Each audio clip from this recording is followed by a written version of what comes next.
আপনাদের এই কাউন্টারটা কত নম্বর কাউন্টার আর কিভাবে এই সহজে এই কাউন্টারে আমাদের সনাতনী ভাই বোনেরা আসতে পারবে সহজে একটু বলুন। আমাদের এটা 508 নম্বর কাউন্টার। বলবে আমার ভীষণ ভালো লাগে, এটা 47তম বইমেলা। আপনারা আসুন, দেখুন, বই এখান থেকে বই কালেক্ট করি। কেমন লাগলো আজকের এই উদ্বোধনটা? ভালো লাগলো। আজকে মাননীয় মুখ্যমন্ত্রী উদ্বোধন করলো, আমাদের সঙ্গে ঢাক বাজালেন, এটা একটা আনন্দ।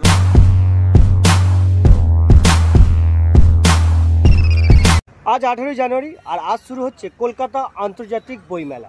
এবছর কলকাতা আন্তর্জাতিক বইমেলাটা 47তম বর্ষে পদার্পণ করছে আর মেলা শুরু হচ্ছে আজ অর্থাৎ 18 জানুয়ারি, চলবে 31শে জানুয়ারি পর্যন্ত। 47তম বইমেলাতে প্রায় 900রও বেশি রাজ্য অংশগ্রহণ করছে আর একাধিক লিটল ম্যাগাজিন এবং প্রচুর পাবলিশার্স থাকছে এবছরের বইমেলাতে।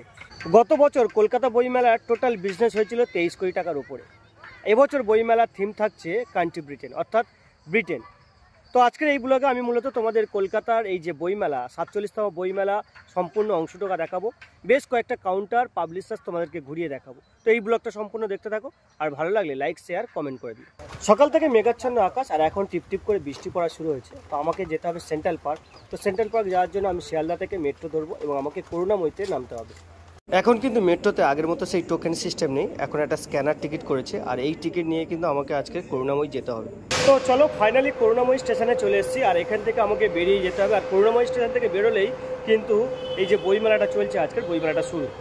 ফাইনালি চলে এসেছি কলকাতা বুক স্টলের একেবারে সামনে। কলকাতা যে এবছর বইমেলাটা চলছে সেই কলকাতা বুক ফেয়ারের একেবারে মেন গেটের সামনে। আর এবছর কিন্তু কলকাতা বইমেলার থিম হচ্ছে ব্রিটেন আর গেটটা ব্রিটেনের বিভিন্ন সেই সংস্কৃতিকে তুলে ধরা হয়েছে। তো এখন আমি ভিতর দিকটাতে যাব আর বইমেলার কয়েকটা ভালো ভালো স্টল আর পাবলিশার্স তোমাদেরকে দেখাবো।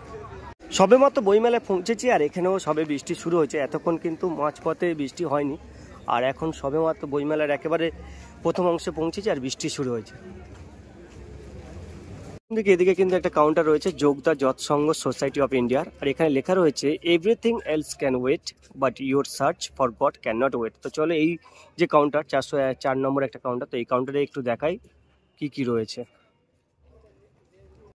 তো এটা হলো গীতা প্রেসের গোরক্ষপুরের কাউন্টার। এদেরকে শিব পুরাণ, শ্রী গীতা, ভগবদ গীতা, রামায়ণ পুরাণ এগুলো কিন্তু এদেরই সব। তো চলো এই কাউন্টারটা একটু যাই আর তোমাদেরকে দেখাই কি কি রয়েছে।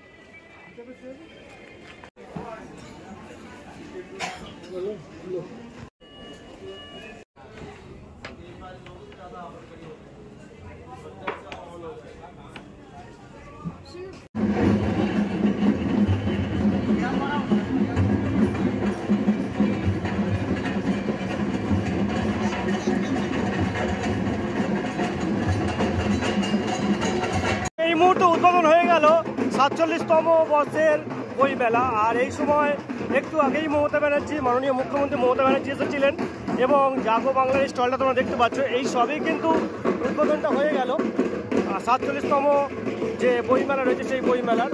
আর এই সন্ধিক্ষণে প্রচুর মানুষ রয়েছেন, প্রচুর মানুষ এসছেন এই সন্ধিক্ষণে উপস্থিত থাকার জন্য।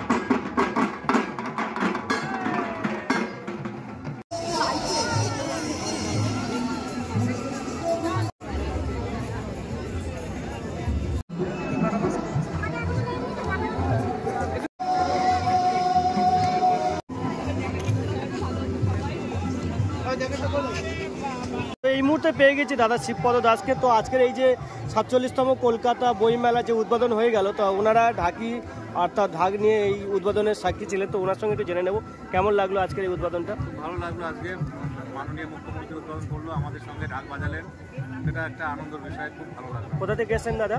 আমরা মস্তানপুর উত্তর চব্বিশ পরগনা জেলা। আচ্ছা, আপনাদের টিমে কতজন রয়েছে? আমরা 15 জন রয়েছি, মহিলা ঢাকি।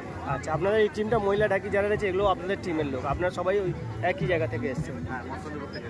আচ্ছা, ধন্যবাদ দাদা। দিদিরা রয়েছেন, এরা কিন্তু সকলে ঝুমুর নৃত্য পরিবেশন করেছে আর একটু আগে মাননীয় মুখ্যমন্ত্রী মমতা বন্দ্যোপাধ্যায় এসেছিলেন। তো দিদি আপনাদের টিমে কতজন রয়েছে? আপনাদের টিমে আপনারা কতজন? 15 জন আছে। 15 জনই সবই অংশগ্রহণ করেছেন। কেমন লাগলো আজকের এই অনুষ্ঠানটা? ভালো লেগেছে। আচ্ছা, ধন্যবাদ দিদি।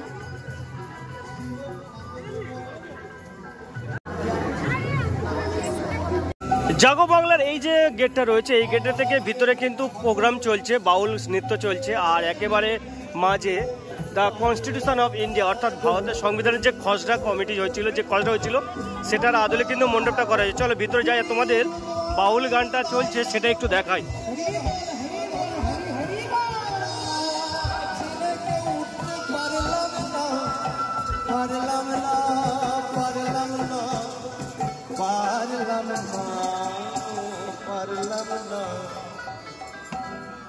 মেলাতে এসে কেউ গোলে মালে পিড়িত করো না, গোলে মালে পিড়িত করো না, গোলে মালে পিড়িত করো, ওরে পিড়িতটা খালে রাখা, ওরে পিড়িতটা খালে রাখা,